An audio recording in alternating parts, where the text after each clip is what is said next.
निवडणूक बिनविरोध होणार नाहीये हे जवळपास निश्चित झालेलं आहे। जर निवडणूक झाली तर तुम्ही बारामतीला मतदानाला जाणार का? कारण मतदान नाही अर्थातच नाही, प्रचाराला जाणार का?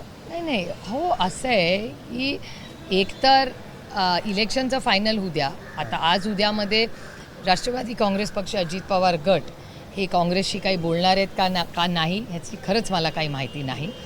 आता त्यांनी जर काही काँग्रेसला फोन केले असतील, प्रयत्न करत असतील किंवा काही मार्ग काढायचा प्रयत्न करत असतील तर याची माझ्याकडे माहिती नाही। कारण का बऱ्याच वेळा अनेक वेळा इलेक्शन्समध्ये काय होतं की जरी फॉर्म भरला तर काहीतरी मार्ग निघू शकतो, ह्याच्यासाठीच तर डायलॉग असतो।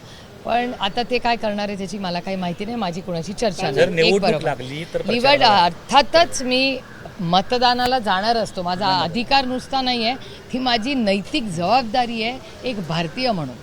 त्यामुळे मतदानाला मी अर्थातच जाणार। प्रचाराला जाणार की नाही?